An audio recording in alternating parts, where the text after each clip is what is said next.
Hello everyone. आज है 12 अप्रैल और इस सेशन में द हिंदू एडिटोरियल का वोकेबलरी कवर करते हैं। तो चलिए सेशन स्टार्ट करते हैं। उससे पहले वीडियो को लाइक कर दीजिए और चैनल पर नए हैं तो जल्दी से चैनल को सब्सक्राइब कर दीजिए। तो चलिए देखते हैं आज का इम्पोर्टेंट वर्ड। तो जल्दी से नोटबुक और पेन लेके बैठ जाइए, क्योंकि जो भी इम्पोर्टेंट वर्ड यहाँ पे कवर कराया जाता है उसे आप नोट भी करते रहिएगा, ठीक है। क्योंकि नोट करने से चीज़ें जल्दी से याद हो जाती है। तो चलिए देखते हैं। इसके पहला वर्ड है डिमोलिशन। अगर डिमोलिशन की बात करें तो यहाँ पे एक नाउन है। डिमोलिशन क्या है? एक नाउन है। तो वर्ड के साथ साथ हम लोग ये भी देखेंगे कि ये कौन सा पार्ट्स ऑफ स्पीच है, ठीक है। क्योंकि बहुत सारे एग्जाम में डायरेक्टली पार्ट्स ऑफ स्पीच से क्वेश्चन बन जाता है। तो ये कौन सा पार्ट्स ऑफ स्पीच हो गया? नाउन हो गया, क्योंकि इसके लास्ट में आई ओ एन आया है। तो जब भी वर्ड के लास्ट में आई ओ एन दिखे तो वो वर्ड नाउन हो जाता है। क्या हो जाता है? नाउन हो जाता है। अगर इसके मीनिंग की बात करें तो इसका मीनिंग होता है the science and engineering in safely and efficiently tearing down of building and other artificial structure. यानी कि वह विज्ञान या इंजीनियरिंग जिसमें मतलब किसी चीज़ को आसानी से अच्छे तरीके से सेफली यानी कि सुरक्षित तौर पे जिसको डिमोलिश किया जाए, यानी कि गिराया जाए। टीयरिंग डाउन यानी कि बिल्डिंग हो गया या कोई बड़ा आर्टिफिशियल स्ट्रक्चर हो गया, उसको क्या करना? तहस नहस करना, गिरा देना। जैसे आप अगर पिछले साल की बात करें तो ट्विन टावर का जो केस सुने होंगे, उसमें क्या हुआ था कि जो ट्विन टावर था उसे डिमोलिश कर दिया गया था, ठीक है। यानी कि उसे टीयरिंग डाउन कर दिया गया था। इस तरह से किया गया था कि ताकि आसपास के जो भी लोग हैं उनको उससे कोई खतरा ना हो, तो सेफली उसको डिमोलिश किया गया था। तो डिमोलिशन क्या हो गया? एक नाउन हो गया जिसका मीनिंग होता है तोड़फोड़ करना, ठीक है। किसी चीज़ को तोड़फोड़ करना, तहस नहस कर देना। सिनोनिम्स की बात करें तो एनिहिलेशन, एक्सप्लोजन, एक्सटर्मिनेशन या फिर लेवलिंग हो जाएगा, ठीक है। तो एनिहिलेशन में भी आई ओ एन आ रहा है, एक्सप्लोजन में भी आई ओ एन आ रहा है, एक्सटर्मिनेशन में भी आई ओ एन आ रहा है। तो ये सब क्या हो गया? नाउन सफिक्स हो गया, ठीक है। और ये सब वर्ड भी क्या हो गया? नाउन हो गया। और सबका मीनिंग क्या होता है? किसी किसी चीज़ को तोड़ फोड़ कर देना। अब यहाँ पे हम पिक्चर भी आप देख सकते हैं कि यहाँ पे क्या हो रहा है कि तोड़ फोड़ किया जा रहा है, ठीक है। क्या किया जा रहा है? तोड़ फोड़ किया जा रहा है। तो आई होप आपको वर्ड समझ में आ गया होगा। तो चलिए बढ़ते हैं आगे, देखते हैं नेक्स्ट वर्ड। नेक्स्ट वर्ड है इनक्रोच्ड। इनक्रोच्ड की बात करें तो एक वर्ब है। इनक्रोच यहाँ पे क्या है? एक वर्ब है जिसका मीनिंग होता है intrusion on A persons territory, right etcetera. यानी कि किसी जो पर्सन है उसका टेरिटरी हो गया, यानी कि उसका जो क्षेत्र हो गया, उसका अधिकार हो गया, उस पर इंट्रूजन करना, यानी कि अतिक्रमण, यानी कि उस पर कब्जा जमा लेना, ठीक है। उसको इनक्रोच बोलते हैं। तो अभी जब हम लोग पीछे वर्ड डेमोलिशन बात किए थे, वो क्या है? इनक्रोच से सिमिलर है, ठीक है। यानी कि उससे मिलता जुलता है। क्योंकि जब देखते हैं कि अब रोड वगैरह बनता है, ठीक है। जैसे मान लीजिए कि ये रोड पास हुआ इस यहाँ से, ठीक है। तो यहाँ पे मान लीजिए कि किसी का घर आ जाएगा, किसी का कुछ ना कुछ यहाँ पे बिल्डिंग्स वगैरह आता है, तो इसको क्या बोला जाता है? अतिक्रमण बोला जाता है। तो गवर्नमेंट क्या करती है? इसको वहाँ से हटवाती है। या फिर आप सड़क के ज़मीन में जो लोग होते हैं वो अपना घर द्वार ऐसे बना लेंगे, ठीक है। ये जो है वो उसके सड़क की ज़मीन में आ गया है। जब सड़क को और चौड़ा किया जाएगा तो इसको तोड़ना पड़ता है, तो उसको क्या बोलते हैं? अतिक्रमण बोलते हैं, ठीक है। तो इनक्रोच क्या हो गया? एक वर्ब हो गया जिसका मीनिंग होता है अतिक्रमण। सिनोनिम्स की बात करें तो इनरोड, इंट्रूजन, इन्वेजन या फिर ट्रेसपास, ये सब इसके सिनोनिम्स जाएंगे, ठीक है। इनरोड हो गया, इंट्रूजन, इन्वेजन, ट्रेसपास इसके सिनोनिम्स हो गया। देखिए यहाँ पे सिमिलर पिक्चर भी इंसर्ट कर दिया गया है ताकि आप वर्ड को आसानी से समझ पाए। नेक्स्ट वर्ड की बात करें तो नेक्स्ट वर्ड है एलिगेशन, जो कि एक वर्ब की तरह काम कर रहा है, क्यों? ठीक है। एलिगेशन यहाँ पे एक वर्ब हो गया जिसका मीनिंग होता है said without proof, to have taken place और टू हैव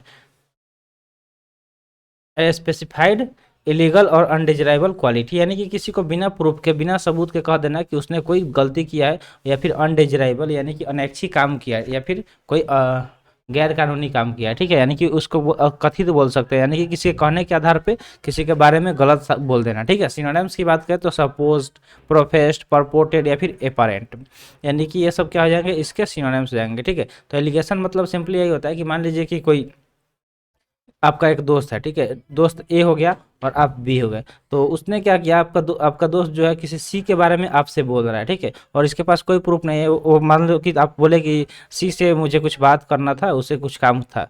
तो क्या बोलेगा ए आपसे कि नहीं यार वो सही इंसान नहीं है, वो बहुत बेकार है, वो कोई भी काम इलीगली तरीके से करता है। तो यानी कि वो क्या कर रहा है? उसके बारे में बिना किसी प्रूफ के ऐसे ही बोले जा रहा है। तो उसको एलिगेशन बुलाया जाता है। नेक्स्ट वर्ड की बात करें तो नेक्स्ट वर्ड है रिवॉल्यूशन। रिवॉल्यूशन में आई ओ एन आया, इसलिए ये नाउन हो गया। अगर इसके मीनिंग की बात करें तो इसका मीनिंग होता है ए change in the way a country is gone usually to a different political system and often using violence और वार। यानी कि जो वायलेंस हो रहा है, ठीक है, यानी कि जो हिंसा हो रहा है या फिर कोई वार हो रहा है, युद्ध हो रहा है, उस दौरान कोई जो पॉलिटिकल सिस्टम होता है उसमें क्या करना कि चेंज लाना, ठीक है। या किसी कंट्री में जो है उसको चेंज लाना। तो रिवॉल्यूशन मतलब देखिए क्या होता है कि क्रांति होता है। मतलब किसी चीज कोई चेंज लाने के लिए जो वार होता है, कोई वायलेंस किया जाता है उसको रिवॉल्यूशन बोला जाएगा, यानी कि क्रांति इसका हिंदी में नहीं हो जाएगा। सिनोनिम्स की बात करें तो रेबेलियन, रिवोल्ट, इंसुरेक्शन या फिर म्यूटिनी, ये सब इसके सिनोनिम्स हो जाएंगे, ठीक है। रेबेलियन, रिवोल्ट, इंसुरेशन या फिर म्यूटिनी, जैसे आप सिपोय म्यूटिनी के बारे में सुने होंगे अगर आप हिस्ट्री पढ़े होंगे, ठीक है। तो सिपोय म्यूटिनी को ही क्या बोला जाता है, फर्स्ट वार ऑफ इंडिपेंडेंस। ये कब हुआ था, 1857 में, ठीक है, 1857 में हुआ था। और इस पे एक मूवी भी है, अगर आप देखेंगे, देखना चाहते हैं तो उसे देख सकते हैं, वो काफ़ी अच्छा उस पर इतिहास के बारे में बताया गया है। तो इसके पीछे क्या रीज़न था जो सिपाही म्यूटिनी हुआ था, अगर आपको पता होगा तो कमेंट सेक्शन में ज़रूर बताइएगा, ठीक है। तो चलिए हम लोग तब तक आगे बढ़ते हैं। अगला वर्ड है फॉर्मुलेशन। फॉर्मुलेशन की बात करें तो यहाँ पे एक नाउन की तरह काम कर रहा है, क्योंकि लास्ट में आई ओ एन है। इसका मीनिंग होता है क्रिएट और प्रिपेयर मेथोडिकल, यानी कि कोई चीज़ क्रिएट करना या फिर प्रिपेयर यानी कि बनाना, मेथोडिकल यानी कि मेथड से, उसको फॉर्मुलेशन बोलते हैं। जैसे मान लीजिए कि हम लोग कोई बहुत सारा क्वेश्चन है जो फार्मूला बेस्ड होता है, कैसा, formula based.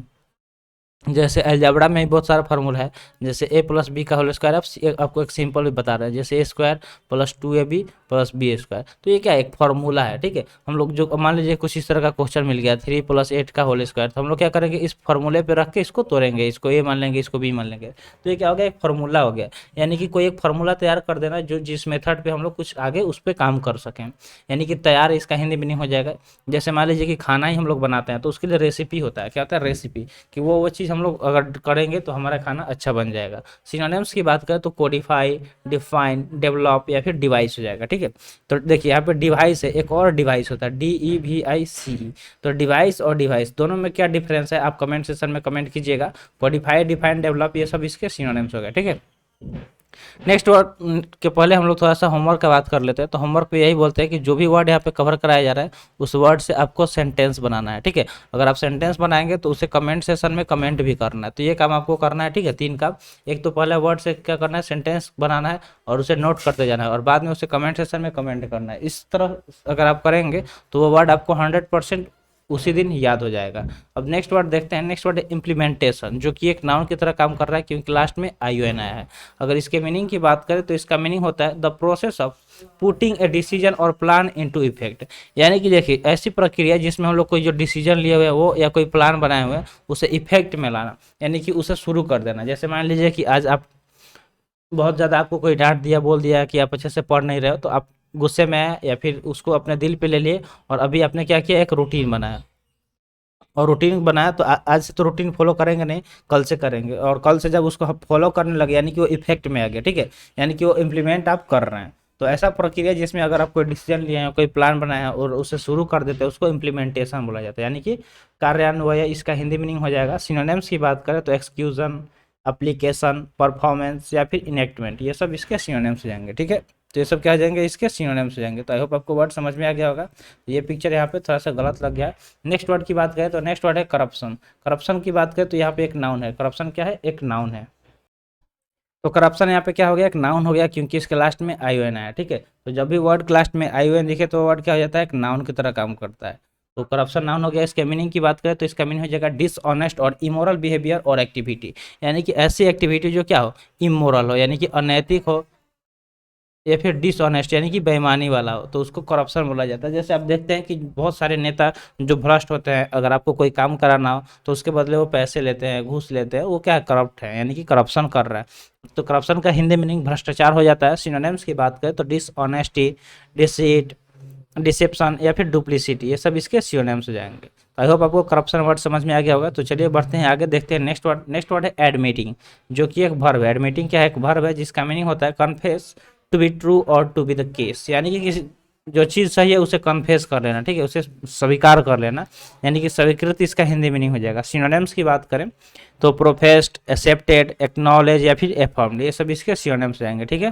Professed, accepted, acknowledge या फिर एफर्म्ड। नेक्स्ट वर्ड की बात करें तो नेक्स्ट वर्ड है रिच्ड, जो कि एक वर्ब है। रिच्ड क्या है, एक वर्ब है जिसका मीनिंग होता है stretch out an arm in specified direction in order to touch और ग्रास्प समथिंग, यानी कि क्या करना कि कोई आर्म है, ठीक है, अपने आर्म को क्या करना, फैला देना किसी एक स्पेसिफाइड डायरेक्शन में, यानी कि किसी एक खास दिशा में, इन ऑर्डर टू टच और ग्रास्प समथिंग, यानी किसी चीज़ को पाने के लिए।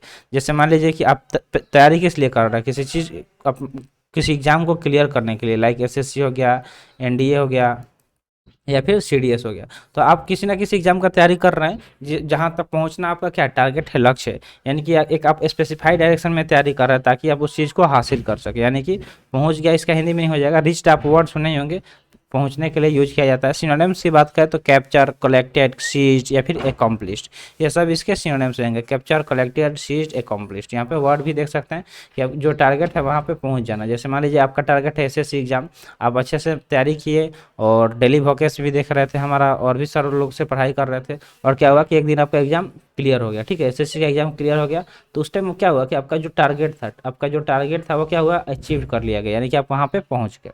नेक्स्ट वर्ड की बात करें तो नेक्स्ट वर्ड है स्क्रैप्ड, जो कि एक नाउन है जिसका मीनिंग होता है ए स्मॉल पीस और amount of something especially one that is left over after the greater part has been used.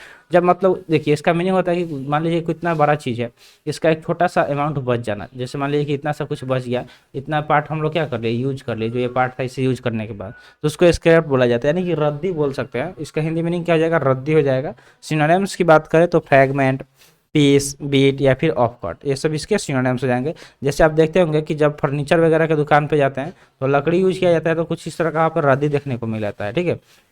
या फिर आप घर वगैरह बनता है तो क्या होता है कि जैसे कोई भी सामान खरीद के लाए, तो जब सब कुछ यूज होता है तो थोड़ा सा जो बच जाता है उसको ही फ्रैगमेंट, स्क्रैप बोला जाएगा। क्या बोला जाएगा, scrap. Fragment, piece, bit, off cut इसके सिनोनिम्स हो जाएंगे। तो आई होप आपको सारे वर्ड क्लियर हो गए होंगे। तो आज के लिए इतना ही, आज का सेशन यहीं पर समाप्त हुआ। सेशन कैसा लगा कमेंट सेशन में जरूर बताइएगा। तो मिलते हैं फिर अगले वीडियो में। Thanks for watching. जय हिंद।